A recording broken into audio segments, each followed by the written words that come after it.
नमस्कार। देश और दुनिया की तमाम फटाफट खबरों में आपका स्वागत है। खबरों के लिए आपसे निवेदन की यदि आपने हमारे चैनल को सब्सक्राइब नहीं किया तो कृपया करके आपके अपने चैनल को सब्सक्राइब कर लें। आप सब्सक्राइब करते हैं तो हमें उन खबरों को आप तक पहुंचाने में हिम्मत होती है जो खबरें मीडिया में आपसे छुपाई जाती है।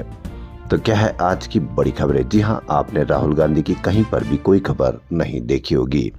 तो वही खबर, कांग्रेस नेता राहुल गांधी ने विशेष गहन पुनरीक्षण को लेकर एक बार फिर सरकार और चुनाव आयोग पर हमला बोला है। उन्होंने सोशल मीडिया प्लेटफॉर्म एक्स पर पोस्ट करते हुए सरकार और चुनाव आयोग को घेरने की कोशिश की है।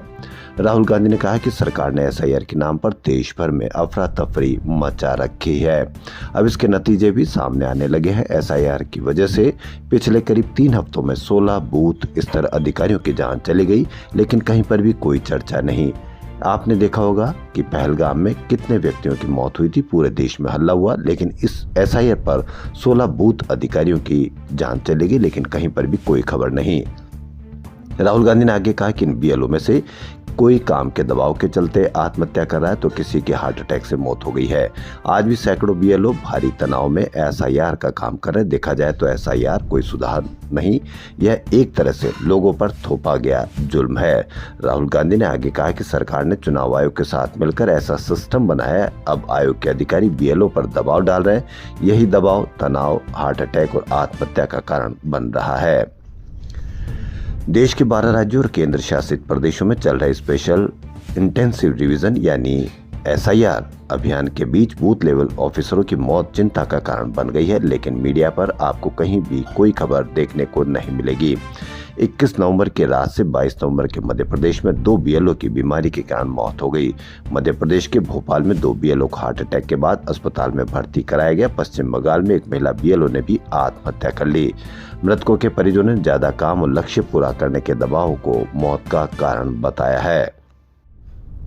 राजस्थान के उदयपुर के जग मंदिर पैलेस में आज अमेरिकी बिजनेसमैन रामा राजू मंटेना की बेटी नेत्रा की रॉयल वेडिंग संपन्न हुई। शादी की रस्में आज सुबह 11 से 2 बजे तक जग मंदिर पैलेस में हुई।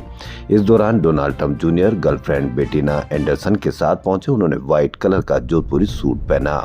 शनिवार को ही मेहंदी सेरेमनी में भी डोनाल्ड ट्रंप जूनियर शामिल हुए थे। देसी लुक में उन्होंने गर्लफ्रेंड के साथ कई फोटो खिंचवाई। इसके बाद वो बॉलीवुड नाइट में भी शामिल हुए, जिसमें माधुरी दीक्षित सही कई एक्ट्रेस ने परफॉर्म किया था। आज शादी के मुख्य फंक्शन दोपहर 3 बजे तक हुए। दूल्हा दुल्हन ने एक दूसरे को वरमाला पहनाई। महाराष्ट्र के उप मुख्यमंत्री अजीत पवार की तुम्हारे पास वोट है तो हमारे पास फंड है वाले बयान पर जमकर बवाल हुआ, लेकिन कहीं पर भी कोई सवाल नहीं, कहीं पर भी कोई मीडिया चर्चा नहीं, कहीं पर भी कोई कवरेज नहीं। उनकी इस टिप्पणी पर विपक्षी पार्टियां हमलावर हुई। इस बीच एनसीपी नेता और लोकसभा सांसद सुप्रिया सुले का बयान सामने आया। उन्होंने कहा कि भारत के चुनाव आयोग को उप मुख्यमंत्री अजीत पवार द्वारा विकास नीति को मतदाता समर्थन से जोड़ने वाली टिप्पणियों पर नजर रखनी चाहिए और इसके खिलाफ कार्रवाई करनी चाहिए। दरअसल अजीत पवार शुक्रवार को महाराष्ट्र की बारामती तहसील के मालेगांव में नगर पंचायत चुनाव के लिए रैली को संबोधित कर रहे थे। इस दौरान उन्होंने बताया कि उनकी पार्टी ने कुल 18 उम्मीदवार मैदान में उतारे हैं। उन्होंने कहा कि अगर आप सभी 18 एनसीपी उम्मीदवारों को चुनते हैं तो मैं ये पक्का करूंगा कि फंड की कोई कमी ना हो।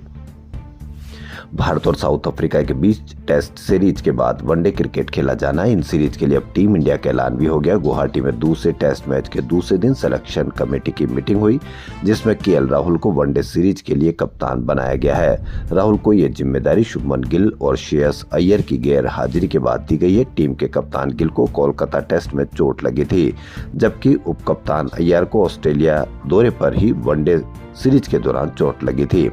तब से ही वो बाहर है। रविवार 30 नवंबर से रांची में भारत और साउथ अफ्रीका के बीच 3 मैच की इस सीरीज की शुरुआत होगी, मगर इस बार टीम की कमान राहुल संभालेंगे। टीम के विकेट कीपर बल्लेबाज राहुल पूरे 2 साल के बाद फिर से इस फॉर्मेट में टीम की कप्तानी करते हुए नजर आएंगे। केंद्र सरकार आने वाले शीतकालीन सत्र में प्रस्तावित संविधान 131वां संशोधन को पास करा सकती है, जिसको लेकर पंजाब में विरोध होने लगा है।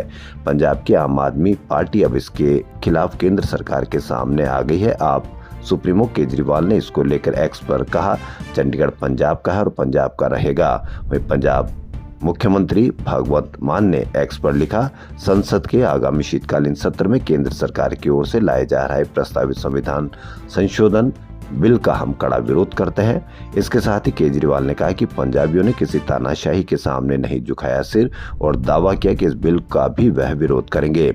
मान ने आगे कहा कि यह संशोधन पंजाब के हितों के विरुद्ध है। हम केंद्र सरकार की ओर से पंजाब के विरुद्ध रची जा रही साजिश को कामयाब नहीं होने देंगे। हमारे पंजाब के गाँवों को उजाड़कर बने चंडीगढ़ पर सिर्फ पंजाब का हक है। हम अपना हक यूं ही जाने नहीं देंगे।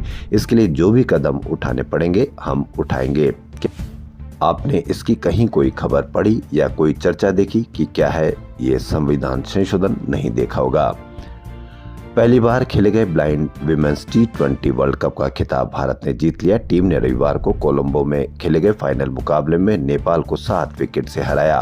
भारत ने सेमीफाइनल में ऑस्ट्रेलिया को 9 विकेट से हराया था। पीसारा ओवल स्टेडियम में इंडिया विमेंस टीम ने टॉस जीतकर बॉलिंग चुनी।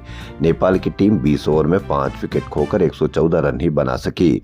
भारत के गेंदबाजों ने नेपाल की बैटर्स को एक ही बाउंड्री लगाने दी। इंडिया विमेंस ने फिर 12 ओवर में महज 3 विकेट गंवाकर टारगेट हासिल कर लिया। तो देश और दुनिया की तमाम फटाफट खबरों में फिलहाल इतना ही। यदि आपको हमारा चैनल पसंद आए तो लाइक, सब्सक्राइब और शेयर अवश्य करें। धन्यवाद।